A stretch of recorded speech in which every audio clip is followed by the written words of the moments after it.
आज छत्रपती संभाजीनगर महानगरपालिका शहरांतर्गत विशेष करून कॅन्टोन्मेंट नाकापासून दौलताबाद टी पॉईंट पर्यंत जे महानगरपालिका हद्दीमध्ये सर्व बेकायदेशीर बांधकाम त्या बांधकामांना परवानगीच नाही आहे असे सर्व बांधकामे पाडण्याचा मोहीम पूर्ण शहरभर आपण सुरू केलेला आहे। प्रथमतः आपण बीड बायपासपासून देवलाई रोडपर्यंत आपण केलं।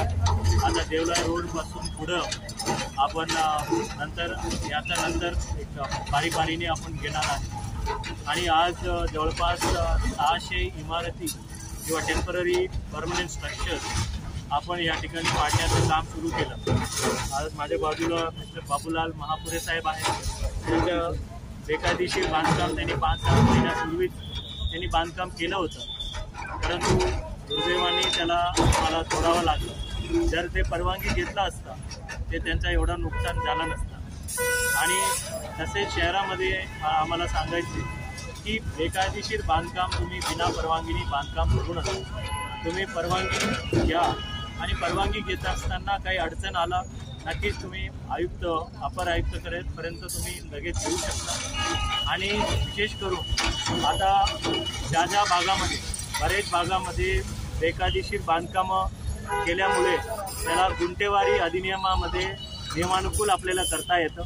31 डिसेंबर 2020 पूर्वी जे काही बांधकामं उभे आहे त्या सर्व बांधकामं जर ते नियमानुकूल करता येत असेल, म्हणजे ज्या ठिकाणी रस्ता नाही आहे, गार्डन त्या भागामध्ये येत नसेल, त्या गुंठेवारी आम्ही करू, जेणेकरून लोकांना पाडापाडीपासून आम्ही त्याला थांबू शकतो। मान्य न्यायालयाच्या आदेशामध्ये सुद्धा हेच सांगितलेलं आहे, ज्या बांधकाम नियमानुकूल करता येत असेल त्या बांधकामांना लोकांनी 7 दिवसात अर्ज करावा आणि ते नियमानुकूल करता येते। आजही मी बरेच इमारती, बरेच हॉटेल, लॉन्स जे बेकायदेशीर होत्या आणि त्यांनी गुंठेवारीमध्ये नियमानुकूल करण्याच्या अनुषंगाने जवळपास 4-1 प्रकरणं त्या लगेच इमिडिएटली त्यांनी एक ॲडव्हान्स चेक म्हणून त्यांनी दिलेलं आहे, त्याला आम्ही त्या ठिकाणी थांबवलं आहे। ज्या ठिकाणी बांधकाम नियमानुकूल करता येतं ते 100% आम्ही नियमानुकूल करू, जेणेकरून लोकांच्या अनावश्यक नुकसान करण्याच्या महापालिकेचा अजिबात इच्छा नाही आहे। बांधकाम हे तरी 100%, ते फक्त इथंच नाही पूर्ण शहरामध्ये छत्रपती संभाजीनगर शहरामध्ये जे काही बांधकाम रस्त्याच्या बाजूला आहे किंवा आत आहे, जर बांधकाम परवानगी घेतला नसेल हे सर्व बांधकाम जे आहे ते तोडलं जाणार आहे।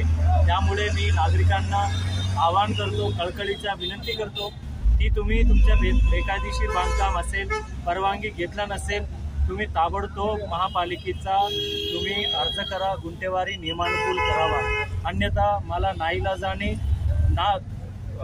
आम्ही हृदयावर दगड ठेवून तुम्हाला तोडावा लागेल। त्यामुळे मी हात जोडून विनंती करतो की तुम्ही बेकायदेशीर बांधकामांना नियमानुकूल करा। परंतु ज्या ठिकाणी रस्त्यावर बांधकाम येत असेल, बिना परवानगीचा असेल, तो 100% ते कोणाचाही असो, किती मोठ्या माणसाचा असो, ते तुटला जाणार आहे।